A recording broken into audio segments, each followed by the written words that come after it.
அஸ்ஸலாமு அலைக்கும் வரஹ்மத்துல்லாஹி வபரகாத்துஹு. அன்புக்குரிய சகோதர சகோதரிகளே, வாட்ஸ்அப் வழியாக கேட்கப்படுகிற கேள்விகளுக்குரிய பதில்களை நாம் தொடராக அறிந்து வருகிறோம். அதில் இந்த வாரம் கேட்கப்பட்ட கேள்விகளுக்குரிய பதில்களை தற்பொழுது பார்க்கலாம். அரை மணி நேரத்துக்குள்ளே எத்தனை கேள்விகளுக்கு பதிலளிக்க முடியுமோ அவ்வளோ கேள்விகளுக்கு நம்ம பதில் சொல்கிறோம். மிச்சம் இருக்கிற கேள்விகள் அடுத்த வாரம் தொடர்ந்து அதற்குரிய பதில்கள் வந்து கொண்டிருக்கும். கேள்வி கேட்ட மக்கள் அதை இந்த வாரம் வரல அப்படின்னா அடுத்த வாரம் அதை எதிர்பார்த்துருங்க. இன்ஷா அல்லாஹ் அடுத்த வாரம் வருவதற்கான வாய்ப்பு இருக்கிறது. என்ன கேட்குறாங்க அப்படின்னா, திருவாரூர் மாவட்டம் வாழ்க்கையிலேருந்து ஃபர்வேஸ் முஷரஃப் அப்படிங்கிறவங்க கேட்டிருக்கிறாங்க. சூனியம் குறித்து மறு ஆய்வு செய்வதாக சொன்னீர்கள், அது பற்றிய விளக்கம் இன்னும் நீங்கள் தரவில்லை. டிஎன்டிஜேவினரை தவிர மற்ற அனைவரும் சூனியத்தை நம்புகிறார்கள். குறிப்பிட்டு சொல்வதாக இருந்தால் ஜாக்கிர் நாய்க் உட்பட பெரிய அறிஞர்களும் நம்புகிறார்கள். என்னுடைய நிலைப்பாடும் சூனியம் இல்லை என்பதுதான். ஏனென்றால் புறச்சாதனங்கள் அன்றி அல்லாஹ் நாடாமல் யாரையும் எதுவும் செய்ய முடியாது. நீங்கள் இது குறித்து விளக்கம் தரவும் அப்படின்னு சொல்லி கேட்டிருக்கிறாங்க. சூனியம் சம்பந்தமாக ஏற்கனவே நாம் பல முறைகள் விளக்கி இருக்கிறோம். இது சம்பந்தமான விளக்கத்தை தந்திருக்கிறோம். அது உங்களுடைய கவனத்துக்கு வரலன்னு நினைக்கிறேன். அதெல்லாமல் இந்த கேள்விக்கு நாம் சொல்லக்கூடிய விஷயத்துக்கு பதிலளிப்பதற்காக வேண்டி நிகழ்ச்சிகள் நடத்துகிறவங்க பதில் சொல்கிற நம்முடைய முக்கியமான கேள்விகளை தவிர்த்துட்டு பொதுவாக அதில் ஷிர்க்கு சூனியத்தில் இருக்கிற பாவங்கள், பிழைகள், தவறுகள், தவறான நம்பிக்கைகள் எப்படியெல்லாம் அது இஸ்லாத்துக்கு முரண்படுகிறது என்று நாமும் அவர்களும் ஒத்துக்கொள்ளக்கூடிய செய்திகளையே நமக்கு மறுப்பாக சொல்லிட்டு போயிடுற காரணத்தினால நாம் சொன்ன விஷயங்கள் உங்கள் அளவுக்கு சேரலைன்னு நான் நினைக்கிறேன். சூனியத்தை பொறுத்த வரைக்கும் ஒரு சாரார் இது மாதிரி ஒருத்தருடைய முடியை பயன்படுத்தி, காலடி மண்ணை பயன்படுத்தி, அவர் பயன்படுத்தின பொருட்கள், ஆடைகளை பயன்படுத்தி, அதில் சில மந்திரங்களை சொல்லி, சில வசனங்களை சொல்லி, அதன் வழியாக அவங்களுடைய கைகால்களை முடக்கிறது, அவங்களுடைய வியாபாரத்தில் நஷ்டத்தை ஏற்படுத்துறது, இந்த மாதிரியான பல்வேறு காரியங்களை செய்கிறதா நம்புகிற நம்பிக்கையை பொறுத்த வரைக்கும் அது ஏற்புடையது இல்லை. அது எந்த ஆதாரமும் இல்லை. அது செய்யவே இயலாது. நடைமுறையிலும் சாத்தியமற்றது. குர்ஆன் ஹதீஸும் அதை அங்கீகரிக்கவே இல்லை. அதில் எந்த மாற்று கருத்தும் இல்லை. ஏற்கனவே என்ன நிலையில் இருந்தோமோ அதே நிலை தான். அதில் மாற்று கருத்து ஒன்றும் இல்லை. ஆனால் எங்கே மாறுபட்டு நிற்கிறோம் அப்படின்னு சொல்லி கேட்டால், ஒரு சாரார் இந்த சூனியத்தை நம்புகிறாங்க. சூனியத்தை எப்படி நம்புகிறாங்கன்னா, இப்படி பொதுவாக நம்பாமல் குர்ஆன்லையும் ஹதீஸ்லையும் சூனியம் குறித்து சொல்லப்பட்டிருக்கிறது எதுவோ அதை நான் அப்படி ஏற்கிறேன் அப்படின்னு சொல்லிட்டு, சூனியம்னு ஒரு கலை இருக்குது. அந்த கலை ஹாரூத் மாரூத்தால் கற்றுக் கொடுக்கப்பட்டிருக்கிறது. அவங்க என்னென்ன மாதிரியெல்லாம் குர்ஆன்ல எல்லாம் கூட அது சொல்கிறான்ல, அல்லிமுனன்னாஸ ஸஹர, அவங்க மக்களுக்கு சூனியத்தை கற்றுக் கொடுத்தார்கள். ஹத்தா யகூலா இன்னமா நஹ்னு ஃபித்னத்துன் ஃபலா தக்ஃபுர், அவங்க அதை கற்றுக் கொடுக்கும் பொழுது நாங்கள் ஒரு சோதனையாக தான் இருக்கிறோம், அதை நீங்கள் கற்றுக்கிட்டு காஃபிர்களாக மாறிடாதீங்க என்றெல்லாம் எச்சரிக்கை செய்யாமல் அவங்க கற்றுக் கொடுக்கல. அப்படியெல்லாம் சொல்லப்பட்ட அந்த வசனத்தை மையமாக வைத்தும், அது சம்பந்தமாக சூனியம் சார்ந்து பேசக்கூடிய வேறு சில விஷயங்களை வைத்தும் சூனியம் என்ற ஒரு கலை இருக்கிறது, அதை நாங்கள் நம்புகிறோம். இது அப்படின்னா அது எப்படி நடக்கும், என்னென்ன மாதிரியெல்லாம் அதில் கேடு செய்ய முடியும் அப்படின்ற ஞானமும் அறிவும் எங்களுக்கு இல்லை. இருக்கிறத அப்படியே நாங்கள் ஏற்றுக்கிறோம். இதுக்கு விளக்கமாக ஹதீஸில் வர்ற செய்தியை இதுக்கு விளக்கமாக நாங்கள் புரிஞ்சுக்கிறோம். ஹதீஸில் ரசூலுல்லாஹ்வுக்கு வைக்கப்பட்டதாக சொல்லப்படுறதும் ஆதாரபூர்வமான அறிவிப்பாளர் தொடராக வந்திருக்குது. அது இதுக்கு நெருக்கமாக இருக்கிறதாக நாங்கள் நம்புகிறோம். ஆகையினால குர்ஆன்லையும் ஹதீஸ்லையும் சூனியம் என்று சொல்லப்பட்டதை உள்ளதை உள்ளபடி அதில் கூடுதல் குறைவில்லாமல் வேறு எந்த வகையான சிந்தனைக்கு நாங்கள் இடம் கொடுக்காமல் நாங்கள் நம்புகிறோம்னு மேலோட்டமாக இதை நம்பக்கூடிய மக்களும் சில பேர் இருக்கிறாங்க. இந்த மாதிரி ஆட்களை நம்ம என்ன சொன்னோம்னு கேட்டால், இவங்க முஷ்ரிக்குகள், இவங்க சூனியத்தை நம்புகிறாங்க, அது ஷிர்கான காரியம், அதை நம்புகிறாங்க. இவங்களை முஷ்ரிக்கு பட்டியலில் வைக்கணும், இவங்களோடு நம்ம திருமண தொடர்பு வச்சுக்கக்கூடாது, இவங்களை பின்னாடி நின்று நாம் தொழக்கூடாது என்கிற மாதிரியான நிலைப்பாடு எடுத்திருந்தோம். அந்த நிலைப்பாட்டில் தான் இப்போ நம்ம மாற்றம் கண்டிருக்கிறோம். இவங்களை முஷ்ரிக்கு பட்டியலில் நீங்கள் வைக்கக்கூடாது என்று நாம் சொல்கிறோம். ஏன் சொல்கிறோம் அப்படின்னு கேட்டால், இவங்க மேலதிகமாக நாம் சொல்லுகிற சிந்தனைகள், ஆழமான நுணுக்கமான விஷயங்கள், அதையெல்லாம் புறந்தள்ளிவிட்டு அதைத்தான் நாங்கள் இதை நம்புறது வேறு யாருடைய திருப்திக்காகவோ அல்லது பொதுவாக உலகத்தில் நம்பப்படுற நம்பிக்கையின் அடிப்படையிலேயோ, இப்போ ஊருக்குள்ளே சூனியம் வைக்கப்படும், சூனியம் எடுக்கப்படும், அப்படியெல்லாம் போர்டு மாட்டிக்கிட்டு சில பேர் ஃப்ராட் பண்ணிக்கிட்டு இருக்கிறாங்களோ அந்த நம்பிக்கையை வலுப்படுத்துகிற வகை அப்படியெல்லாம் இல்லை. அது அல்லாமல் அதுக்கு அந்த சூனியம்னு ஒரு கலை இருக்குன்னு குர்ஆன் சொல்லுதா இல்லையா, அது கற்றுக் கொடுக்கப்பட்டதாக குர்ஆன் சொல்லுதா இல்லையா, நாங்கள் அந்த அளவுக்கு நம்புகிறோம் என்று குர்ஆனை நம்புவதற்காக அதை நம்புகிற அடிப்படையிலே தான் இந்த நம்பிக்கை அமைந்திருக்கிறது. இதை தாண்டி எங்களுக்கு இதில் எந்த கருத்தும் இல்லை அப்படின்னு அவங்க சொல்கிறாங்க. இப்போ இவங்களை போய் நாம் எப்படி முஷ்ரிக் பட்டியலில் சேர்க்கிறது, இவங்க பின்னாடி நம்ம தொழக்கூடாதுன்னு என்ன நிலைப்பாட்டை எடுக்கிறது? அது சரியான நிலைப்பாடு இல்லை என்கிற மாற்று கருத்துக்கு நாம் வந்திருக்கிறோம். இந்த மாற்று கருத்து நாம் வந்திருக்கிறோம் என்பதை வெளிப்படையாக நாம் சொல்கிறோம். ஆனால் இவங்க ஷிர்க் பண்ணுறாங்க, இவங்க பின்னாடி தொழக்கூடாது, இவங்களிடத்துல திருமண தொடர்பு வச்சுக்கொள்ளக்கூடாது என்று சொல்லக்கூடிய வாதிடக்கூடியவர்கள் அவங்களும் இந்த கருத்தில் தான் இருக்கிறாங்க. ஆனால் அது வெளிப்படையாக சொல்கிறதில்லை. வெளிப்படையாக சொல்கிறதில்லைங்கிறத தாண்டி தேவைக்கு தகுந்த மாதிரி சில இடங்களில் சொல்வதும் சில இடங்களில் சொல்லாமல் அதை மறைப்பதுமான ஒரு நிலைப்பாட்டை அவங்க இரட்டை நிலைப்பாட்டை கொண்டிருக்கிறாங்க. இதுதான் அவங்க மேலே நம்ம வைக்கிற குற்றச்சாட்டு. எப்படி இரட்டை நிலைப்பாடு? இப்போ இவங்க பின்னாடி நின்று தொழக்கூடாது, இப்படி நம்புறவங்க சூனியத்தை நம்பினா தொழக்கூடாது அப்படின்ற அடிப்படையில், அவங்களுடைய நம்பிக்கையின் அடிப்படையில் இப்போ தமிழகத்தில் அதை நம்பக்கூடிய சில அமைப்பை சார்ந்தவங்க இருக்கிறாங்க தானே, அந்த மாதிரி ஆட்களுக்கு பின்னாடி நாங்கள் தொழ மாட்டோம்னு அவங்க அந்த பள்ளிக்கு போகிறதில்லை, அந்த பள்ளிக்கு புறக்கணிக்கணும்னு மக்கள்கிட்ட உபதேசம் செய்கிறது, இது ஒரு வகை. இதே மாதிரியான நம்பிக்கையை வளைகுடாவில் இருக்கிற ஆலிம்களும் வச்சுருக்கிறாங்க. பெருவாரியாக அங்கே இருக்கிற மக்கள் அந்த நம்பிக்கையில் தான் இருக்கிறாங்க. அப்போ அந்த வளைகுடாக்களுக்கு செல்லுகிற பொழுது இதை அவர்கள் பேசுவதோ அல்லது இதை கடைபிடிப்பதோ எதுவுமே செய்கிறதில்லை. செய்கிறதில்லைங்கிறது மட்டும் இல்லை, அவங்க பின்னாடி நின்று இவங்களும் போய் தொழுவாங்க. குவைத்தில் பார்க்கலாம், நீங்கள் கத்தரில் பார்க்கலாம், துபையில் பார்க்கலாம், பஹ்ரைனில் பார்க்கலாம். இங்கே எல்லா இடங்கள்லையுமே பெரும்பாலும் பள்ளிவாசல்களில் இமாம்களாக இருக்கிறவங்க அவங்க இந்த சிந்தனை உடையவங்களாக தான் இருக்கிறாங்க. அவங்களோட இவங்க உரையாடுறாங்க, பேசுகிறாங்க, நெருக்கமாக இருக்கிறாங்க, அவங்களுடைய அறையில் அமர்ந்து அளவலாவிக்கிட்டு இருக்கிறாங்க. ஆனாலும் அவங்கள புறக்கணித்து வர்ற நிலைப்பாட்டை அவங்க எடுக்கிறதில்லை. மக்கா மதினாவுக்கு மட்டும் இதில் ஒரு முக்கியமான கேள்வி வந்துச்சு. அப்போ மக்காவுக்கு போனால், மதினாவுக்கு போனால், ஹஜ்ஜுக்கு போனால் அங்குள்ள நிலை என்ன அப்படின்னு வரும் பொழுது அதுக்கு நாம் ஏற்கனவே கடந்த காலத்தில் ஒரு பதிலை சொன்னோம். ஆனால் அந்த பதில் சமாளிப்பு பதிலாகத்தான் இருக்குதே தவிர நிஜமான உண்மையான ஏற்புடைய பதிலாக அது அமையவே இல்லை. அது என்ன சொன்னோம்? அது அவங்க சூனியத்தை நம்புகிறாங்க தான், ஆனால் அந்த நம்புகிறவங்களுக்கு நாம் சூனியத்தை பற்றி எடுத்து சொல்லி இன்னென்ன வகையில எல்லாம் அது ஷிர்கா இருக்குங்கிறத புரிய வச்சு நாம் புரிய வச்சதுக்கு பிறகு அவங்க மறுத்தாங்கன்னா அப்போ தான் அவங்கள நம்ம முஷ்ரிக்குன்னு சொல்லணும். அப்படியெல்லாம் இவங்களை சொல்லலை, நாம் எடுத்து சொல்லலை, எனவே அவங்களுக்கு பின்னாடி நின்று தொழுகிறது தப்பு இல்லை என்கிற வாதத்தை வச்சோம். அது மக்கா மதீனாவுக்கு மட்டும்தான் சொன்னோம். சரி, ஒரு பேச்சுக்கு உண்மையில் அதுவும் ஏற்புடையதில்லை, ஒரு பேச்சுக்கு அதை ஏற்புடையதுன்னு ஏற்றுக்கொண்டாலும் கூட சரி மக்காவுக்கு அந்த நிலைப்பாட்டை சொன்ன நாங்கள் மற்ற மக்கா அல்லாத காபா அல்லாத மற்ற பள்ளி வாசல்களை தொழுகிறதுக்கு அந்த பள்ளிகளில் இமாம்களை சந்திக்கலையா? மக்கா இமாமை சந்திக்கலை, அவரோடு உரையாடுவதற்கான வாய்ப்பு கிடைக்கல. ஆனால் மற்ற குவைத்தில், கத்தரில், பஹ்ரைனில், துபையில், யுஏஇயில் மற்ற நாடுகளில் அங்கெல்லாம் அந்த வாய்ப்பு இல்லையே, இருக்குதே. அவங்களோட நட்பு பாராட்டுறவன், நெருங்கி இருக்கிறவன், ஆனாலும் ஏன் அங்கே அந்த காரியத்தை செய்யலைன்னா அதுக்கு அவங்களிடத்துல தெளிவான ஆன்சர் எதுவும் இல்லாமல் மௌனம் மட்டும்தான் பதிலாக இருக்கிறது. அப்போ அங்கே ஒரு நிலை இங்கே ஒரு நிலைன்னு இஸ்லாத்தில் கிடையாது. இஸ்லாத்தில் வளைகுடாவுக்கு ஒரு நிலை, தமிழ்நாட்டுக்கு ஒரு நிலை, இந்தியாவுக்கு ஒரு நிலை, அப்படியே அல்லா நமக்கு மார்க்கத்தை கற்று தந்திருக்கிறான். அப்போ அதில் அவர்களும் பிழை செய்திருக்கிறார்கள், நாமும் கடந்த காலத்தில் அந்த பிழையான கருத்தில் தான் இருந்திருக்கிறோம் என்பதை புரிந்து கொண்ட பிறகு அப்போ இவங்க எப்படி நம்புகிறாங்க என்பதை அவங்களுடைய வாய் வழியாக நேரடியாக கேட்டறிகிற பொழுது அவங்க வேற எது குறித்து எங்களுக்கு இதில் கூடுதல் குறைவான தகவல் எதுவும் இல்லை. ஆனாலும் அப்படி ஒரு சூனியம் என்பது இருக்கிறது, அதை கற்றுக் கொடுக்கப்பட்டிருக்கிறது, ஹாரூத் மாரூத் கற்றுக் கொடுத்திருக்கிறார்கள், அதை நாங்கள் நம்புகிறோம், அதில் எங்களுக்கு மாற்றுக்கிறது கிடையாது என்கிற அளவில் அதை சுருக்கி அந்த நம்பிக்கையை ஏற்றுக்கொள்கிறோம் என்று சொல்லக்கூடிய ஆட்களை முஷ்ரிக் பட்டியலில் சேர்க்கக்கூடாது. அவங்கள புறக்கணிக்கிற முஷ்ரிக்குகளை எப்படி புறக்கணிப்போமோ அது மாதிரியான புறக்கணிக்கின்ற நிலையில் அவங்கள வைக்கக்கூடாது என்பதுதான் நம்முடைய தற்போதைய நிலை. அடுத்து ராமநாதபுரத்திலிருந்து பெனாசிர் அப்படிங்கிறவங்க கேட்குறாங்க, அஸ்ஸலாமு அலைக்கும், 11ஆம் வகுப்பு படிக்கும் என் மகன் ஹாஸ்டலில் படிக்கிறான், 120 கிலோமீட்டர் தாண்டி படித்து வருகிறார். அவருக்கு உரிய நேரத்தில் தொழ வாய்ப்பு கிடைப்பதில்லை. எனவே அவன் லுஹர் மற்றும் அசர் தொழுகையை ஜும்மா உட்பட ஜம்மு கஸ்ர் செய்து வருகிறான். அதனால் ஐவேளை மற்றும் ஜும்மா தொழுகையை பயண தொழுகை போல் தொழலாமா அப்படின்னு சொல்லி கேட்குறாங்க.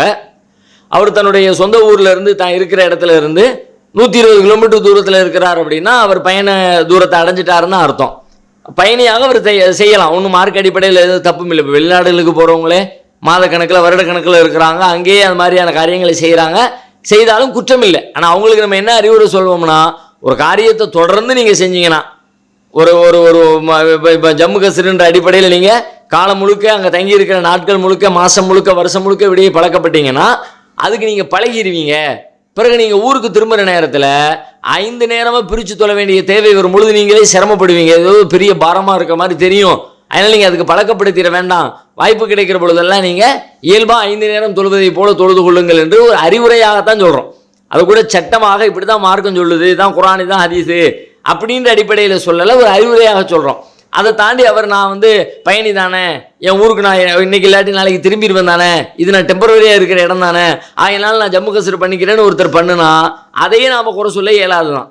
அது மாதிரி இப்போ இவர் வந்து ஒரு தேவை நிமித்தம் இருக்கிறாரு, பயண தொலைவையும் அடைந்திருக்கிறார். மார்க்கம் எதை பயணத்தின் தொலைவாக சொல்லுகிறதோ அந்த தொலைவையும் அடைஞ்சிருக்கிறாரு. அதை தாண்டி படிப்புக்குரிய காலம் அப்படின்னு ஒரு குறிப்பிட்ட காலம் தங்கியிருக்க வேண்டிய கட்டாயம் வேறு இருக்குதுன்னு சொல்லி சொன்னால் அவர் செய்யலாம், மார்க் அடிப்படையில் குற்றமில்லை. ஆனாலும் கூட வாய்ப்பு கிடைக்கிற பொழுதெல்லாம் சனி ஞாயிறு மாதிரியான நாட்களில், மற்ற விடுமுறை நாட்களில், அது மாதிரியான தருணங்களில் எல்லாமே அவர் முழுமையாக தொழுவதை வந்து உறுதிப்படுத்தி கொண்டால் அதுக்கு பழக்கப்படாமல் இருப்பார். ஒன்று. அடுத்து வந்து ஜும்மாவை முடிஞ்ச வரைக்கும் ஜும்மாவுக்கு ஏதாவது ஒரு வாய்ப்பு கிடைக்குமான்னு தேட சொல்லுங்கள். ஏன்னா பயணியை பொறுத்த வரைக்கும் ஜும்மாவும் கடமை இல்லை தான், பயணி லிஸ்ட்டுக்குள்ளே வரும்பொழுது ஓகே தான். ஆனாலும் கூட வாய்ப்புகள் தொடர்ந்து ஜும்மாக்களை புறக்கணித்தல் என்பது நம்ம இந்த சமூகத்தோடு உண்டான அந்த நெருக்கத்திலிருந்து விலகி செல்வதற்கான ஒரு சூழலை உண்டாக்கிறோம். ஜும்மா தான் நம்ம ஒரு பிணைப்பு, ஒரு பயானு, அதில் சில உபதேசங்கள், எல்லாரும் கூடி கலைவது, அப்படி பல விஷயங்கள் அதற்குள்ளே இருக்கிறது. அதனால் வாய்ப்பு கிடைக்கிற தருணத்தில் சில நேரங்களில் இயலுமானால் வாய்ப்புகளை நாமே உண்டாக்கி கூட அந்த ஜும்மாவில் பங்கேற்பதற்கான முயற்சிகளை மேற்கொள்ளுங்க. இது கூட மார்க்க சட்ட உறுதி இப்படி தான், அது இல்லாட்டி நீங்கள் குற்றம் செய்கிறீங்கன்ற அர்த்தத்தில் இல்லை, அதற்கான ஒரு முயற்சியை மேற்கொண்டால் அது சிறந்ததாக இருக்கும் அப்படிங்கிற நம்முடைய கருத்து தானே தவிர தாராளமாக அவங்க தொழுகலாம், தப்பு கிடையாது. அடுத்து கத்தாரிலிருந்து முகமது ரஃபீக் அப்படிங்கிறவங்க கேட்குறாங்க. என்ன கேட்குறாங்கன்னா, சமீபத்தில் டைரக்டர் அமீர் மகளின் திருமணம் நடைபெற்றது. அந்த திருமணத்தில் மணப்பெண்ணையும் பெண்களையோ காட்டவில்லை. மேலும் மணமகன் செலவில் தான் அத்திருமணம் ஏற்பாடு செய்யப்பட்டிருந்தது. திருமணத்தில் நடிகர்கள், டைரக்டர்கள் கலந்து கொண்டார்கள். இஸ்லாமிய திருமண முறை இதுதான், வரதட்சணை எதுவும் பெண்தரப்பில் நான் கொடுக்கவில்லை, அனைத்தும் மாப்பிள்ளையுடைய செலவுதான், இதுதான் இஸ்லாம் காட்டி தந்துள்ளது என்று அமீரும் மேடையில் பேசினார். மேலும் ஸ்டால் தாவாவிலும் குரான்கள், புத்தகங்கள் வழங்கி இஸ்லாத்தையும் எடுத்துரைத்தார்கள். திருமண விஷயத்தை சில ஜமாத்தார்கள் ஆடம்பர திருமணம், வீண் விரயம் செய்கிறார்கள் என்று கூறுகிறார்கள். குரான் சுன்னாவின் அடிப்படையில் இதற்கு தெளிவான விளக்கங்கள் தரவும் அப்படின்னு சொல்லிட்டு கத்தாரிலிருந்து முகமது ரஃபீக் அப்படிங்கிறவங்க கேட்குறாங்க. நாம் அறிந்த வரைக்கும் அதை வந்து குறை சொல்லுகிற வகையில் பெரிய அம்சங்கள் இருக்கிற மாதிரி நம்மளுடைய கவனத்துக்கு எந்த தகவலும் வரலை. மார்க்க வரம்புகள் மீறாத வகையில் தான் அவங்களுடைய திருமணம் அமைஞ்சதாகத்தான் தகவல்கள் வந்து இருக்குது. தாவாவாக நீங்கள் சொன்ன மாதிரி தாவாவாக பயன்படுத்தி இருக்கிறாங்க. பல பேருக்கு இஸ்லாம் குறித்த விழிப்புணர்ச்சியை அங்கே கூடக்கூடிய மக்களுக்கு கொடுத்துருக்குறாங்க, குரான் வழங்கியிருக்கிறாங்க, இஸ்லாம் குறித்த புத்தகங்களை அவங்களுக்கு கொடுத்து இஸ்லாத்தை பற்றியான குறைந்தபட்ச அறிமுகத்தை அந்த இடத்துல செஞ்சுருக்கிறாங்க. நம்ம சமூக மரபில் கடைபிடிக்கப்படுற மாதிரி பெண்களை மேடை ஏற்ற வைக்க அப்படியெல்லாம் இல்லாமல் அது மாதிரியான ஒரு கட்டுப்பாடோடு கூடிய திருமணமாக தான் அதை பண்ணியிருக்கிறாங்க. ஆனாலும் கூட சில பேர் தொடர்ந்து எதையாவது ஒன்று விமர்சனம் பண்ணணுன்ற அடிப்படையில் பண்ணிக்கிட்டே இருக்கிறாங்களோன்னு சொல்லி தோணுது. சில பேருக்கு அது ஒரு நோயாகவே மாறிடுச்சு.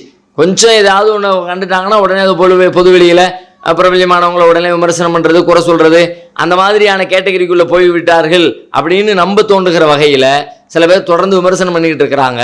இன்னும் சொல்ல போனால் இந்த ஆடம்பரம் அப்படிங்கிற அந்த சொல்லை பொறுத்த வரைக்கும் அதுக்கு நீங்கள் ஒவ்வொரு ஆளை பொறுத்து அது வித்தியாசப்படும். அது இதுதான் அப்படின்னு ஒரே மாதிரியான கேட்டகரி எல்லாத்துக்கும் நீங்கள் பொருத்தி பார்க்கவே முடியாது. ஒரு 1000 ரூபா சம்பாதிக்கிறவருடைய பார்வையில் நீங்கள் பார்த்தீங்கன்னா 10,000 என்பது ஆடம்பரம். 10,000 ரூபா சம்பாதிக்கிறவருடைய பொருளாதாரத்தில் அந்த கண்ணோட்டத்தில் பார்த்தீங்கன்னா 1,00,000 என்பது ஆடம்பரம். 1,00,000 ரூபா சம்பாதிக்கிறவருடைய கண்ணோட்டத்தில் பார்த்தீங்கன்னா 1 கோடிங்கிறது ஆடம்பரம். ஆனால் 1 கோடி ரூபாவுடைய சம்பாதிக்கிறவருடைய பார்வையில் பார்த்தா 1,00,000ங்கிறது ஒன்றுமே இல்லை.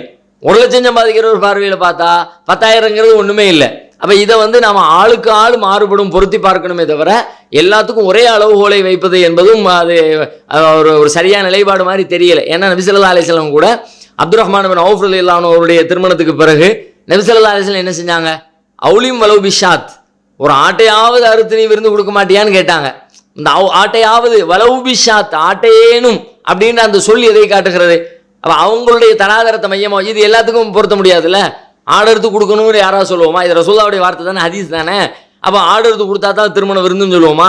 இன்னும் சொல்ல போனால் பல பேர் எப்படிலாம் பேச ஆரம்பிச்சிட்டோம், பேரிச்சம்பழம் கொடுக்குற விருந்து தான் சிறந்த விருந்து, சிறந்த திருமணம் அப்படின்னா ரசூலுல்லாஹ் சிறப்பில்லாத திருமணத்தை தன்னுடைய தோழருக்கு வலியுறுத்தினாங்களா? அப்போ ஆடு அறுத்து சாப்பாடு கொடுக்கணும், அதுக்கு தகுந்த மாதிரி எண்ணிக்கையில் ஆட்கள் கூப்பிடுவாங்க, வைப்பாங்க. அரைக்குள்ள பேரிச்சம்பழத்தை வாங்கினோம்னா அதுக்கு தகுந்த மாதிரி தான் இருக்கும். ஒரு ஆட்டை அது ஒரு விருந்து போடுகிற அளவு இருக்குன்னா அதுக்கு தகுந்த மாதிரியான ஏற்பாடுகள், தேவைகள், ஆட்கள் உட்காருவதற்கான வசதிகள் அப்படியெல்லாம் கூட பார்க்கப்படும். அப்போ நபி ஸல்லல்லாஹு அலைஹி வஸல்லம் அப்துர் ரஹ்மான் பின் அவுஃபை பார்த்து அந்த மாதிரி வார்த்தையை சொன்னாங்கன்னு சொல்லும் பொழுது எல்லாருக்கும் ஒரே கேட்டகரியில், இன்னும் சொல்ல போனால் ரசூல் ஸல்லல்லாஹு அலைஹி வஸல்லம் அவங்களுடைய திருமணத்தை எடுத்துக்கோங்களேன், ஒரே மாதிரி அளவுகொள்ளே ரசூலுல்லாஹ்வுடைய திருமணம் எல்லா நேரமும் இருந்துச்சு. அப்போதைக்குள்ள வசதிக்கு தகுந்த மாதிரி திருமணத்துடைய விருந்து மாறுபட்டுச்சா இல்லையா?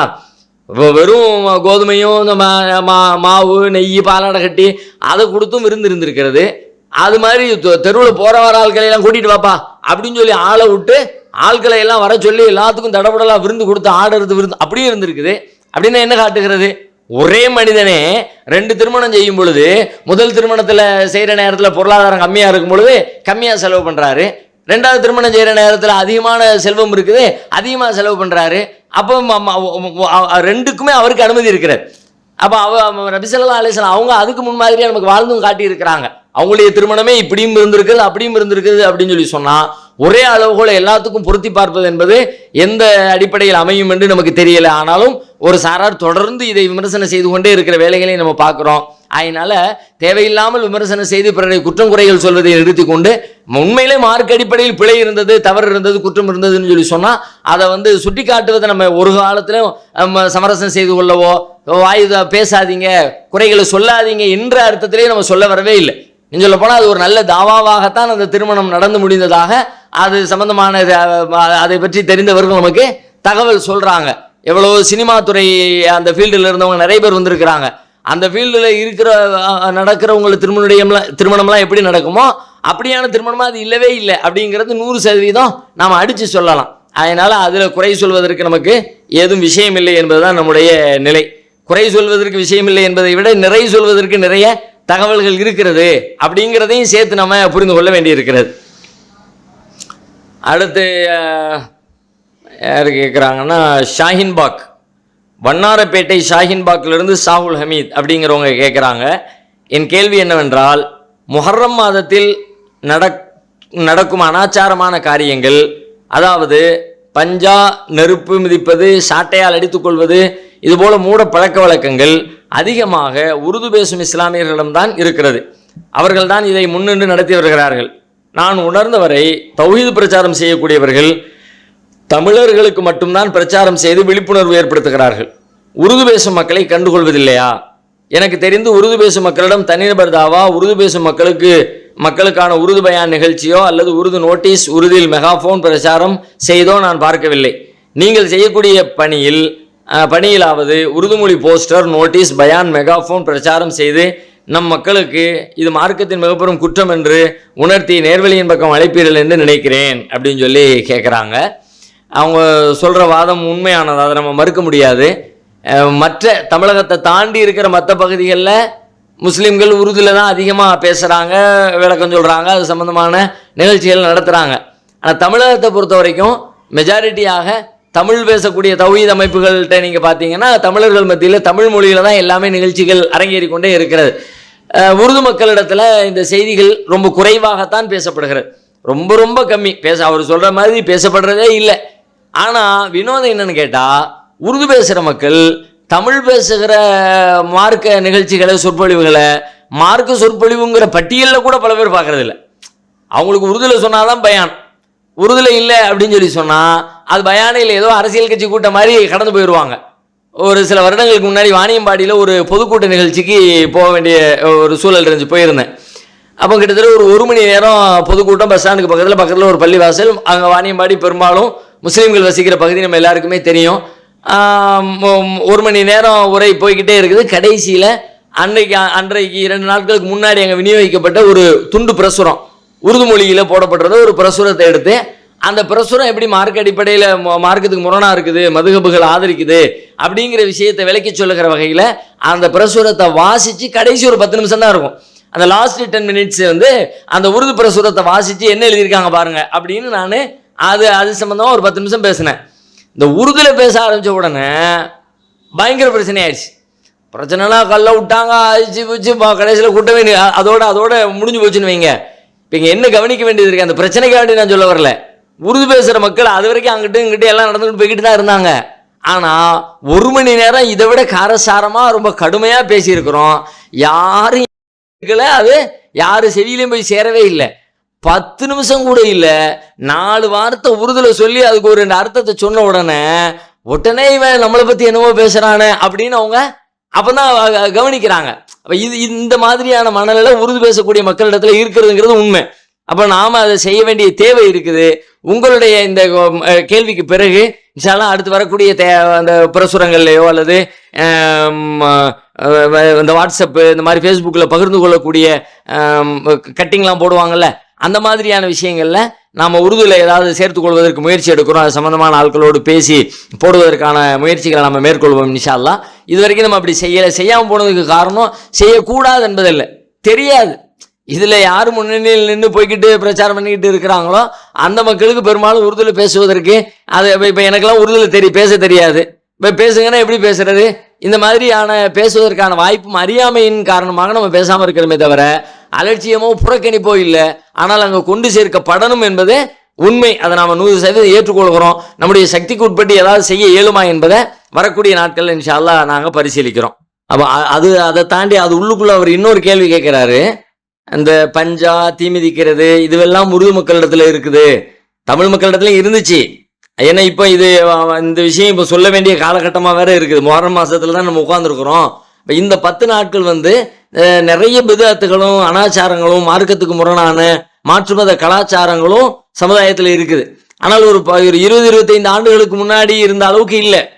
பெருமளவு அது குறைஞ்சு போச்சுன்னா கூட இன்னும் ஆங்காங்கே ஒரு சில இடங்களில் தமிழ்நாட்டில் குறிப்பிட்டு சொல்லுகிற வகையில் கோவையில், சென்னையில், நெல்லையில் நீங்கள் சொல்கிற மாதிரி உருது மக்கள் நிறைஞ்சிருக்கிற பெல்ட்டாக இருக்கிற பகுதிகளில் அங்கெல்லாம் இந்த மாதிரியான காரியங்கள் நடந்து கொண்டு தான் இருக்கிறது. ஆனால் மார்க்க அடிப்படையில் அது ஏற்புடையதே இல்லை. மக்கள் அதை சிந்திக்கணும். தான் செய்யக்கூடிய மார்க்கம் என்கிற பெயரால் செய்யக்கூடிய காரியங்கள் எல்லாமே மார்க்கத்தில் உள்ளதுதானா? நாமளாக உண்டாக்குற எல்லாமே மார்க்கம் ஆயிராதுல. மார்க்கம்னா என்ன? அல்லாஹ் நமக்கு தந்த வழிமுறைக்கு பேர் தானே மார்க்கம். அல்லாவே நம்ம இடத்துல ஒரு இடத்துல கேட்குறான் குரான்ல, அத்தோ அல்லிமூன் அல்லாஹ் பி தீனிக்கும், உங்களுடைய மார்க்கத்தை அல்லாவுக்கு நீங்க சொல்லி கொடுக்குறீங்களா அப்படின்னா என்ன அர்த்தம்? மார்க்கத்தை அல்லாஹ் நான் சொல்லுவேன், நீ ஃபாலோ பண்ணு. அப்ப அல்லாஹ் எதை சொல்றான்னு அதான மார்க்கம். அல்லாவுடைய தூதர் எதை சொல்லி தந்தாங்களோ அல்லாவிடமிருந்து கேட்டு அதான மார்க்கம். இப்ப இந்த முஹர்ரம் மாதத்தில் உள்ள நிகழ்வுகள் குறித்து நாம செய்யக்கூடிய இந்த சடங்குகள்ல எதுக்காவது மார்க்க ஆதாரம் இருக்குதா? எல்லாமே இது எல்லாம் எந்த அடிப்படையில் செய்யப்படுகிறது? மார்க்கத்தை காட்டி தந்த வழிமுறை. நபி ஸல்லல்லாஹு அலைஹி வஸல்லம் நோன்பு வச்சாங்க. மூசா அலைஹிஸ்ஸலாம் காலத்துல மூசா நபி ஃபிரௌனிடமிருந்து காப்பாற்றப்பட்டதுக்காக வேண்டி யூதர்கள் நோன்பு வச்சாங்க. அதை வழிமொழிகிற வகையில ரசூலுல்லாஹ் நோன்பு வச்சாங்க, அல்லாஹ்வுக்கு நன்றி செலுத்தினாங்க. இதுதான் மார்க்கத்தில் உள்ளது. ஆனா இப்ப உள்ள நடக்கிற நிகழ்வுகள் எல்லாம் ரசூலுல்லாஹ்வுடைய காலத்துக்கு பிறகு கர்பலா யுத்தத்துல ரசூலுல்லாஹ்வுடைய பேரர் ஹுசைன் கொல்லப்பட்டாரு, ஹுசைன் ரலியல்லாஹு அன்ஹு கொல்லப்பட்டதை நினைச்சு அது துக்கத்தை அந்த துக்கம் அனுஷ்டிக்கிறதுக்காக வேண்டி முஹர்ரம் மாதத்தை பயன்படுத்துறோம்னு அதன் தொடர்ச்சி தானே இது. அதனால தானே கத்தியில வச்சு நெஞ்சில குத்திக்கிறாங்க, கிழிச்சுக்கிறாங்க. நபி ஸல்லல்லாஹு அலைஹி வஸல்லம் என்ன சொன்னாங்க? நெருப்புல மிதிக்கிறதெல்லாம் அவர் பட்ட துன்பத்துல நானும் ஒரு பங்கெடுக்கிறேன் என்கிற வகையில தானே நபி ஸல்லல்லாஹு அலைஹி வஸல்லம் தன்னுடைய மார்க்கத்தை பத்தி சொல்லும்போது என்ன சொன்னாங்க? லைஸ மின்னா மன் லரபல் ஹுதூத் வ ஷக்கல் ஜுயூப் வ தஆபி தஅவல் ஜாஹிலியா. லைஸ மின்னா நம்மை சார்ந்தவரே இல்லை. யாரு? மன் லரபல் ஹுதூத் கன்னங்களில் அரைந்து கொள்கிறவரும், வ ஷக்கல் ஜுயூப் பட்ட சட்ட பைகளை எல்லாம் கிழிச்சுக்கிறவரும், வ தஆபி தஅவல் ஜாஹிலியா அறியாமை கால அழைப்பை விடுக்கிறவரும் நம்மை சார்ந்தவரே இல்லை. இப்ப இதெல்லாம் என்னது? இது இந்த வெறுமனை கன்னத்துல அடிக்கிறத பத்தி ரசூலுல்லாஹ் சொன்னாங்களே, கத்தியை வச்சு கூர்மையான பொருட்களை வச்சு நெஞ்ச கீறி கிழிச்சுக்கிறதெல்லாம், ரத்தம் வர்ற வகையில நடக்கிறதெல்லாம் மற்றவங்களுடைய பார்வையில இந்த மார்க்கத்துக்கு என்ன பேர் ஏற்படும்? யோசிங்க. இஸ்லாத்தின் வட்டத்தை விட்டு வெளியில இருக்கிறவங்க இதை பார்த்தாங்கன்னா எப்படி நினைப்பாங்க? மற்றவங்க செய்யக்கூடிய மூட பழக்க வழக்கம், மூட கலாச்சாரம், அறிவு தான். இஸ்லாம்ங்கிறதே அறிவு. இஸ்லாத்தின் வருகைனா அறிவின் வருகைன்னு அர்த்தம். இஸ்லாம் இல்லாட்டி அறிவு இல்லைன்னு அர்த்தம். ஆனா அறிவு மார்க்கமாக இருக்கிற இஸ்லாத்துல இவ்வளவு அறியாமையை கொண்டு போய் நம்ம பூத்தி வச்சிருக்கிறோமே. 10 நாட்கள் கவுச்சி சாப்பிடுறது இல்லை, மீன் கறி சாப்பிடுறது இல்லை. இந்த ஆடி மாசத்துல முஸ்லீம் அல்லாத மக்கள் இந்து மக்களிடத்துல எல்லாம் சில கடைபிடிப்பாங்க பாத்தீங்களா? அந்த மாதிரி இந்த மாசத்துல செய்ய மாட்டான், அந்த மாசத்துல அது மாதிரி. யாரு சொல்லித்தந்த வழிமுறை? எங்கிருந்து கற்றது இது? இஸ்லாத்துக்கு சம்பந்தம் இல்லை. இன்னும் சொல்ல போனா 3 நாட்களுக்கு மேலாக துக்கம் அனுஷ்டிப்பதற்கு இஸ்லாத்துல அனுமதி இல்லைங்கிறாங்க ரசூலுல்லாஹ். ஒருத்தர் உனக்கு துக்கமா இருக்கு, அதிகபட்ச துக்கம், உன் வீட்டுல மரணம் ஏற்பட்டு துக்கம் வந்தா கூட 1 நாள் 2 நாள் 3 நாள் அதுக்கு பிறகு அல்லாஹ் மேல தவக்கல் வச்சு அல்லாஹ்வுடைய நாட்டம்னு நீ அந்த துக்கத்துல இருந்து வெளியே வரணும்னு சொல்லு. இப்ப நீங்க துக்கம் யாருக்கு அனுஷ்டிக்கிறீங்க? 1400 வருஷத்துக்கு முன்னாடி மௌத்தா போன ஒருத்தருக்காக இப்போ ஐயோ அவர் இறந்துட்டார, நெசத்துல அது துக்கமா? முதல்ல அதையாவது யோசிங்க. துக்கம் துக்கம்னு சொல்றீங்களே, அது உண்மையில துக்கமா? அப்படி அது இப்படி ஒரு துக்கம் கொண்டாடுறது மார்க்கத்தில் இருக்குதா?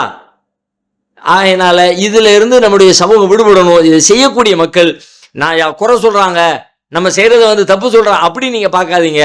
நீங்க செய்யற காரியம் சரியாதப்பா, மார்க்கத்தில் அதுக்கு அனுமதி இருக்கா இல்லையா? நம்முடைய முன்னோர்கள் செஞ்சாங்க, நம்ம பழக்க வழக்கம், நம்ம வருஷம் செய்யறோம், அதையெல்லாம் சரியா தப்பான்னு நீங்க ஒரு மீள் பரிசீலனை செய்யுங்க. உண்மையிலே மார்க்க அடிப்படையில் உங்களுக்கு ஆதாரம் கிடைச்சா செயல்படுத்துங்க. ஆனா கிடைக்க போறது இல்லை. மார்க்க அடிப்படையில் ஆதாரம் இல்லை, மார்க்கம் தடுத்த காரியம்னு சொன்னா உடனடியாக அதுல இருந்து விலகி வாருங்க. எத்தனையோ மக்கள் அதை செஞ்சுக்கிட்டு இருந்தவங்க தான் இன்னைக்கு அதுல இருந்து விலகிட்டாங்க தப்புன்னு நினைச்சு. இன்னும் சில பேர் அதை பிடிச்சுக்கிட்டு இருக்கிறீங்க. அதுல இருந்து நீங்களும் விலகி வரணுங்கிறத சகோதரருடைய இந்த கேள்வியின் வழியாக கூடுதலாக ஒரு செய்தியாக நாம சொல்லிக் கொள்கிறோம். அடுத்து ராஜா முகமது அவங்க சென்னை மண்ணடியில இருந்து கேட்குறாங்க. என்ன கேட்குறாங்கன்னா, சில நாட்களுக்கு முன்பு எனது நண்பர் வஃபாத் ஆகிவிட்டார். அவர்களுக்காக நண்பர்களாகிய நாங்கள் என்ன செய்ய வேண்டும்? நாங்கள் அவர்களுக்காக ஏதேனும் தர்மங்கள் பள்ளிகளுக்கு உதவினால் அந்த நன்மை அவருக்கு சென்றடையுமா? தெளிவான விளக்கங்களை அளிக்கவும் அப்படின்னு சொல்லி கேட்குறாங்க. தாராளமாக செய்யலாம். பொதுவாக இறந்து விட்டவர்களுக்கு நாம் செய்வதற்கு மிக மிக முக்கியமான நம்ம இடத்துல இருக்கிற பெரிய ஆயுதம் பிரார்த்தனை. நாம் செய்யக்கூடிய பிரார்த்தனை அவர்களுக்கு பயன் தரும். கண்டிப்பாக அல்லாஹ் நமக்கு பிரார்த்தனை செய்யுமாறு கற்றுத்தர்றான். குர்ஆன்ல கூட நீங்க பாருங்க, ரப்பனா கஃபிர் லனா வலி இக்வானின் அல்லதீன சபகூனா பில் ஈமான். எங்கள் இறைவா, எங்களின் பாவங்களை மன்னித்து விடு, இறை நம்பிக்கை கொண்ட நிலையில் எங்களை முந்தி சென்று விட்ட எங்கள் சகோதரர்களின் பாவங்களையும் மன்னித்து விடு அப்படின்னு அல்லாஹ் கேட்குமாறு நமக்கு கற்றுத்தர்றான். அப்ப இறந்தவர்களுக்காக நம்ம செய்யக்கூடிய நம்மிடத்துல இருக்கிற பெரிய ஆயுதம் பிரார்த்தனை. அவங்களுடைய பாவத்தை மன்னித்து விடுமாறும், அவங்களுக்கு உயர்வான ஜன்னத்துல் ஃபிர்தௌஸ்ல இடம் தருமாறும், அவங்களுடைய மன்னரை வாழ்க்கையை சிறப்பாக்கி வைக்குமாறும் அவங்களுக்கு நாம செய்ய வேண்டிய துஆக்கள் அவங்களுக்கு பெரிய பயன் தரும். அது அல்லாம நீங்க சொல்ற மாதிரி தர்மங்கள் அவங்களுக்கு பயன் தரும். தர்மம் ஒரு சஹாபி நபி ஸல்லல்லாஹு அலைஹி வஸல்லம் அவங்களிடத்துல தன்னுடைய தாயுடைய மரணத்தை பத்தி சொல்றார். கடைசி நேரத்துல தன்னுடைய தாய் ஏதோ சொல்லணும்னு நினைச்சாங்க. அநேகமா அவங்க தர்மம் செய்யறத சொல்லி இருக்க கூடும். ஆனா சொல்லி இருந்தால் அது தெளிவா புரிய வச்சிருந்தாங்கன்னா அவங்க தர்மம் செய்யுமாறு அதை சொல்லி இருக்க கூடும். நான் அவங்களுக்காண்டி தர்மம் செய்யலாமா அப்படின்னு சொல்லி கேட்கிறாரு. தாராளமா தர்மம் செய்யுங்க, அந்த தர்மம் அவங்களை சென்றடையும். அந்த நன்மை அவர்களே தர்மம் செய்தால் எப்படி அல்லாஹ் அதை அவர்களுக்கு அதுக்கு நன்மையாக்கி தருவானோ, நீங்கள் செய்யக்கூடிய தர்மத்தையும் அவர்களுக்குரிய நன்மையாக அல்லாஹ் ஆக்கி தருவான்னு சொல்லிட்டு நபி ஸல்லல்லாஹு அலைஹி வஸல்லம் அவங்க நமக்கு கற்று தந்திருக்கிறாங்க.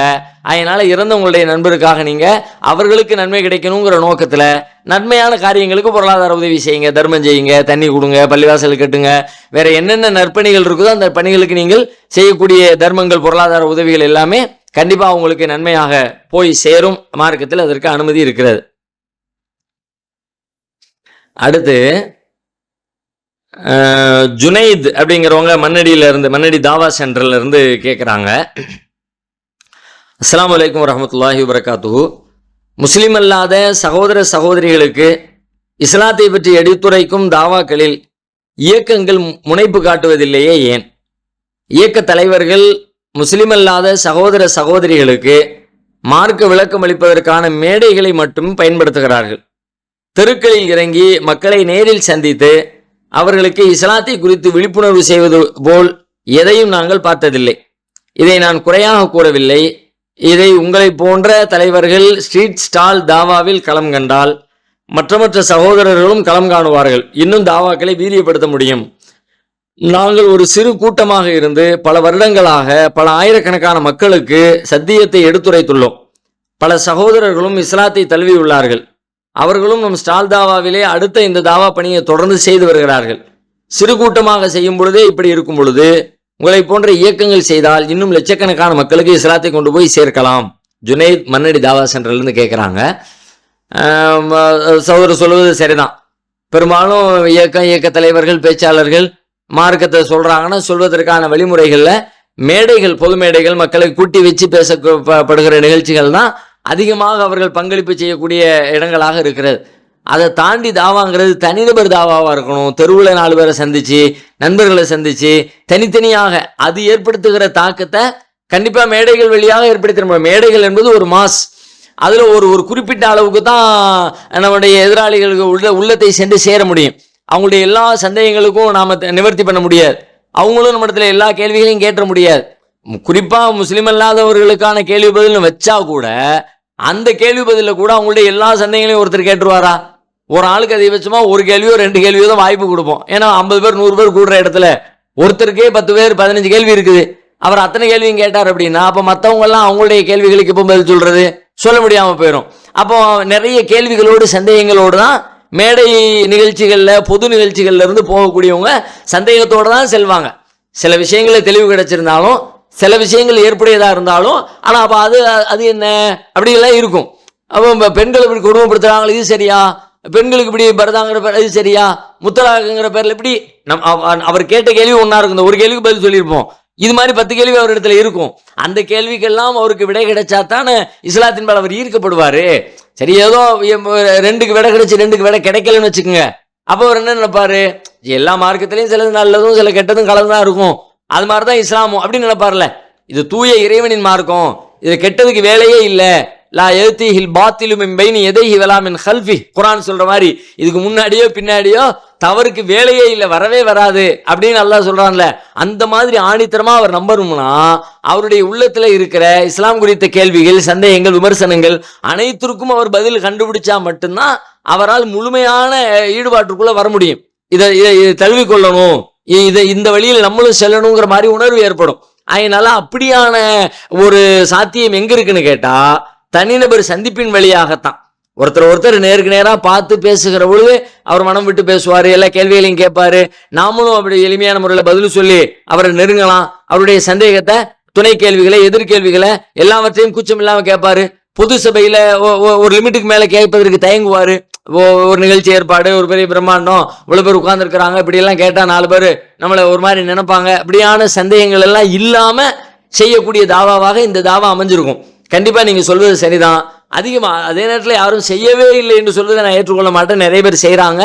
ஆனால் சதவீத கணக்குப்படி பார்த்தால் இது மாதிரி இயக்கங்களும் இயக்க தலைவர்களும் அதிகபட்ச நிகழ்ச்சிகளாக பொது நிகழ்ச்சிகளை பங்கெடுக்கிறதும் குறைந்தபட்ச அளவில் தான் தனிநபர் தாவாக்களில் ஈடுபடுறதையும் நம்ம பார்க்க முடிகிறது. அதை இன்னும் மாற்றணும் இன்ஷா அல்லாஹ். உங்களுடைய இந்த கோரிக்கையை நம்ம ஒரு அறிவுரையாக நம்ம எடுத்துக்கொள்கிறோம். இன்னும் நம்முடைய மக்களை அதில் கவனம் செலுத்துவதற்கு ஆர்வமூட்டுகிற வேலைகள் நம்ம செய்யலாம் இன்ஷா அல்லாஹ். அடுத்து தஞ்சாவூர்ல இருந்து இர்ஃபான் அப்படிங்கிற சகோதரர் கேட்குறாரு, என் தாய், நான் இஸ்லாத்தை ஏற்றவன், என் தாய் மற்றும் சகோதரன் மற்றும் உறவினர்கள் அனைவரும் இறை மறுப்பாளர்கள், அனைவரும் இஸ்லாத்திற்கு வர வேண்டும் என துவா செய்யுங்கள் அப்படின்னு சொல்லி முதல்ல சொல்றாரு. அல்லாஹ் அவங்களுக்கு ஹிதாயத்தை கொடுக்கட்டும், துவா செய்யணும். நபி ஸல்லல்லாஹு அலைஹி வஸல்லம் அவங்களிடத்துல இது மாதிரி கோரிக்கை வைக்கப்பட்டு நபி அவர்களும் துவா செஞ்சிருக்கிறாங்க. எனது கேள்வி என்னவென்றால், நான் உங்களது ஆரம்ப காலம் முதல் இன்று வரை உங்களது பயான், பிரச்சாரம் மற்றும் கண்டன ஆர்ப்பாட்டம் அனைத்தையும் பார்த்து வருகிறேன். நீங்கள் ஏன் மீண்டும் தமிழ்நாடு தௌஹீத் ஜமாத்தில் இணைந்து செயல்படலாமே? உங்கள் மீது சுமத்தப்பட்ட பழி உண்மையா பொய்யா என்பது அல்லாஹ்வுக்கு மட்டுமே தெரியும். எனவே நீங்கள் டிஎன்டிஜேவில் பணியாற்றலாமே, கொள்கையால் அனைவரும் ஒன்றுபட்டு செயல்படலாமே அல்தாஃபி அவர்களே அப்படின்னு சொல்லிட்டு அவர் கேட்டிருக்கிறாரு. இது சம்பந்தமாக ஏற்கனவே இந்த ஆர்வத்தோட இந்த சிந்தனையோட பல பேர் கேட்டிருக்கிறாங்க. இது முன்னொரு சம்பந்தமான நம்ம பதில் சொல்லியிருக்கிறோம். இந்த இணைந்து செயல்படுதல் அப்படிங்கிறது ஏற்கனவே இருந்த நிலையிலிருந்து அமைப்பு அப்படிங்கிற விஷயத்திலேயே நம்முடைய பார்வை மாறுபட்டுருச்சு. ஏற்கனவே இருந்த பழைய சிந்தனை ஓட்டத்திலேயே நம்ம இருப்போம்னு சொன்னால், நீங்கள் வைக்கக்கூடிய இந்த கோரிக்கை ஒன்றும் பெரிய சிரமமான கஷ்டமான கோரிக்கைலாம் ஒன்றும் இல்லை, ரொம்ப எளிமையான கோரிக்கை தான். ஆனாலும் கூட நாம் அமைப்பு என்கிற அந்த அமைப்பை பற்றிய பார்வையே நமக்கு இப்போ மாறிடுச்சு.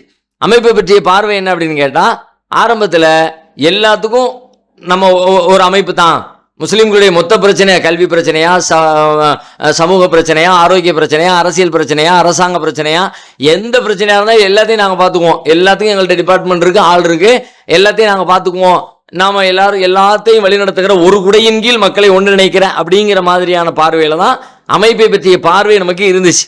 அப்படித்தான் நம்ம செயல்பட்டோம். அதை நோக்கி தான் மக்களை திரட்டணும். மற்ற அமைப்புகளை விமர்சனம் பண்ணது, வச்சது எல்லாத்தையும் ஓரம் கட்டிட்டு நம்ம மட்டுமே லீட் பண்ணிட்டு கொண்டு போய்கிட்டு இருந்தோம். இது பழைய பார்வை. ஆனால் இப்போ நம்முடைய பார்வை என்னன்னு கேட்டால், அமைப்பை பற்றி எல்லா முஸ்லீம்களுடைய மொத்த பிரச்சனைக்கும் ஒரு அமைப்பு என்பது போதவே போதாது, நிறைய அமைப்புகள் தேவை. ஏன்னா பிரச்சனை நிறைய இருக்கு. ஒரு அரசாங்கமே நினைச்சா கூட தன்னுடைய குடிமக்களுடைய எல்லா பிரச்சனைகளையும் ஒரு அரசாங்கத்தாலே தீர்க்க முடியாது. அதான் நடப்பு நிலவரம். திடீர்னு ஏதாவது ஒரு இயற்கை பேரிடர் ஒன்று ஏற்பட்டுருச்சுன்னு வச்சுக்கோமே, அரசாங்கம் என்ன பண்ணுது? அரசு தன்னார்வலர்களை கூப்பிடுது. அரசு சாராத அமைப்புகளை, அறக்கட்டளைகளை, அது மாதிரி ஆட்களை கூப்பிட்டு நீங்கள் ஹெல்ப் பண்ணுங்க, எங்களுக்கு உதவி செய்யுங்கன்னு சொல்லி கேட்குறாங்க. யார் கேட்கறது? அரசு. அரசுனா என்ன? இந்த நாட்டில் இருக்கிற அவங்க அந்த அரசின் எல்லைக்குட்பட்ட ஒவ்வொரு குடிமகனோடும் நேரடி தொடர்பு வச்சிருக்கிற ஏதோ ஒரு வகையில் அவனை தொடர்பு கொள்ளக்கூடிய ஏராளமான அதிகாரிகளை, அலுவலர்களை, பணியாளர்களை வைத்திருக்கிற ஒரு அரசாங்கம் என்ன பண்ணுதுன்னு கேட்டால், மக்களுக்கு ஒரு எல்லா மக்களுக்குமான ஒரு தேவை பிரச்சனைன்னு வரும் பொழுது அவங்களுடைய பிரச்சனை எங்களால் தீர்க்க முடியலை, வெளியிலிருந்து சப்போர்ட் கொடுங்கன்னு கேட்குறாங்க. ஒரு அரசாங்கமே தன்னுடைய மொத்த குடிமக்களுக்கான பிரச்சனையை தீர்த்து விட முடியாது, மற்றவர்களின் உதவி தேவைன்னு சொன்னால், ஒரு அமைப்பு மொத்த சமூகத்தினுடைய பிரச்சனைக்கும் தீர்வு கண்டுவிடும் என்று நினைப்பது அறியாமை தானே. அது எப்படி முடியும்? எல்லா பிரச்சனைக்கும் தீர்வு காணக்கூடிய அமைப்பு தலைவர், அறிவுள்ளவர்கள் எப்படி இருப்பாங்க முதல்ல? அதனால நிறைய அமைப்புகள் நமக்கு தேவை. நம்முடைய சமூகம் கல்வியில, ஆரோக்கியத்துல, மருத்துவத்துல, பொருளாதாரத்துல, அரசியல்ல, இப்படி ஒவ்வொரு விஷயத்திலையும் அவங்களுக்கு வழிகாட்டுதல் தேவைப்படுகிறது. அப்ப அது சம்பந்தமா அறிவுடையவங்க, நாலேஜ் உள்ளவங்க, அவங்க அந்த கருத்துக்களை முன் வச்சு அதுக்காக வேண்டி ஒரு அந்த அந்த அந்த அந்த சிந்தனையுடைய மக்களை எல்லாம் ஒன்று திரட்டி அதுக்காக அமைப்புகளை, கிளைகளை பலப்படுத்தி ஆங்காங்கே கூட்டங்களை நடத்தி ஆளுக்கு ஆள் பண்ணுங்க, தெருவுக்கு தெரு பண்ணுங்க, ஊருக்கு ஊர் பண்ணுங்க, மாவட்டத்துக்கு மாவட்டம் பண்ணுங்க. உங்களுடைய சக்திக்கு உட்பட்ட அளவுல நீங்க சமூகத்துக்கு ட்ரை பண்ணி வேலை செஞ்சுக்கிட்டே இருங்க. இப்படி எல்லா பக்கமும் வேலைகள் நடந்துச்சுன்னா சமூகத்துக்கு பயன் தானே. ஒரு ஆள் செய்ய நினைச்சா 10 வேலை செய்வாரு. ஆனா 10 பேர் செய்ய நினைச்சா ஒவ்வொருத்தரும் இந்த மாதிரி வேலைகளை செய்யும்போது வேலைகள் எவ்வளவு நடக்கும், சமுதாயத்துக்கு எவ்வளவு பெரிய பயன் அடைக்கும். அதனால நிறைய அமைப்புகள் வருவதன் வழியாகத்தான் சமூகத்திற்கு இன்னும் விழிப்புணர்ச்சியும் இன்னும் மேம்பாடும் அதிகரிக்கும் அப்படின்னு நம்ம நினைக்கிற காரணத்தினால பொதுவாகவே ஒரு அமைப்பை இன்னொரு அமைப்புல இணைக்கிறது, ஒன்னா சேர்றது, அமைப்பை கலைச்சிட்டு எல்லாம் ஒன்னா ஆயிடுறது அப்படிங்கிற அந்த பார்வையே நமக்கு மாறிடுச்சு. ஒண்ணு. ரெண்டாவது, இந்த எல்லாம் சேர்ந்து பணியாற்றலாமே. ஆரம்பத்தில் அதானே கேட்டேன். இந்த பிரச்சனையே நீங்க ஆரம்ப காலத்துல இருந்து இந்த பிரச்சனை உண்டான நாட்கள்ல இருந்து நீங்க பார்த்துருந்தீங்கன்னா தெரியும். வாத பிரதிவாதங்கள் லைவ் அப்படி இப்படின்னு ஓடிக்கிட்டு இருந்துச்சு. பதிலுக்கு பதில், கேள்விக்கு கேள்வி, இப்படிலாம் ஓடிக்கிட்டு இருந்த நேரத்துல நாம கேள்வி கேட்க ஆரம்பிச்சது, ஏன் கேள்வி கேட்க நான் ஆரம்பிச்சேன், எப்ப என்ன கேள்வி கேட்க ஆரம்பிச்சேன், துவக்கமான கேள்வி என்ன, வேற ஒண்ணுமே இல்லை. நான் உங்களோட சேர்ந்து இருந்து ஒன்னா பணி செய்யணும்னு நினைக்கிறேன், என்னை ஏன் தூக்கி வெளியே போடுறிய? என்னை தூக்கி வெளியே போட்டாங்க, ஏன் வெளியே போடுறீங்க? வெளியே போடுறது நம்முடைய மரபுப்படி இல்லையே, நம்முடைய பைலாப்படியும் விதிப்படியும் இல்லையே. எனக்காக வேண்டி, எதுக்காக வேண்டி, நான் உள்ள வந்துடக்கூடாது என்பதற்காக வேண்டி ஏன் இந்த மாதிரி வேலைகளை செய்றீங்க? நான் உங்களோடு இருந்து செயல்பட விரும்புறேன் என்பதுதானே என்னுடைய வாதமாகவும் போராட்டமாகவும் இருந்துச்சு. ஆனா அதை பரிசீலிக்கிறதுக்கோ அதுக்கு காது கொடுக்குறோம் தயாராக இல்லை. அதுக்கு பதில் சொல்லி அதை கடந்து போனாங்கிறதான உண்மை. அப்போ அதுலதான் இருக்க நினைச்சோம். அதுக்கான வாய்ப்பு வாசல் அடைக்கப்பட்டுச்சு. ஒண்ணு முதல்ல. ரெண்டாவது, இப்ப நீங்க விரும்புற மாதிரி நாம ஆசைப்பட்டாலும் சேர்க்க விரும்புறவர் சேர்த்தா தானே ஏத்துக்க முடியும். அவங்க அதுக்கான அந்த விருப்பமோ ஆற்ற அந்த எண்ணமோ இல்லாத நிலையில இருக்கும் பொழுது நீங்க சேரலாமன்னா சேர்த்துக்கிற ஆளு சேர்க்க மாட்டேன், நீ வந்தா சரி வராது அப்படின்னு சொன்னதுக்கு பிறகு அந்த வாசனம் அடப்பட்டு போச்சு. ரெண்டாவது. மூணாவது செய்தி பார்த்தீங்கன்னா, இப்ப நாம அவங்களோடு சேருதல் கொள்கை ரீதியாக பல விஷயங்கள்ல, ஒரு நிர்வாகம்னா எப்படி இருக்கணும், ஒரு இயக்கம்னா எப்படி இருக்கணும், மக்களை எப்படி பார்க்கணும், அவங்களுக்கு எப்படி பணியாற்றணும், இதுல எக்கச்சக்கமான விஷயங்கள்ல மாற்றங்கள் வந்துருச்சுறாங்க. இப்ப நாங்க போற பயண பாதை இலக்கு மறுமை கொள்கை, அக்கீதா, தௌஹீது அப்படிங்கிற அடிப்படையில நம்ம இஸ்லாத்தில் நிலைநாட்டுவது என்கிற அடிப்படையில் ஒன்றுபட்டு 1000 பேர் இருக்கிற மாதிரி நம்மளும் அந்த கருத்துல இருந்திருந்தாலும் கூட, ஆனா நம்முடைய பயண பாதை இருக்குதே, பாதை மாறுபட்ட பாதை ஆயிடுச்சு. எக்கச்சக்கமான விஷயங்கள்ல முரண்பாடு ஆரம்பிச்சிட்டோம். இதை எப்படி செய்யக்கூடாது, இது எப்படி செய்யக்கூடாது, இது எப்படி செய்யக்கூடாது அப்படின்னு. அப்ப அவங்களுக்கு இயன்ற அறிவுள்ள அவங்க சரி காணக்கூடிய வழியில் அவங்க பயணம் பண்றாங்க. நம்ம எது சரின்னு படுகிறதோ அந்த வழியில பயணம் பண்றோம். ஏதோ ஒரு வகையில் அவரவர் தம்முடைய சக்திக்கு ஏற்ப, அறிவுக்கு ஏற்ப, அனுபவத்திற்கு ஏற்ப, ஆற்றலுக்கு ஏற்ப சமூக பணியும் மார்க்க பணியும் செஞ்சு அல்லாஹ்விடத்துல நன்மைகளை பெற்றுக்கொள்ள போக வேண்டியதானே தவிர, இதுல நீங்க அங்க சேருங்க, அவங்க இங்க சேருங்க அப்படிங்கிற அந்த விஷயங்களே அவசியமற்றது என்பதுதான் இப்போதைக்கு நம்முடைய பார்வை.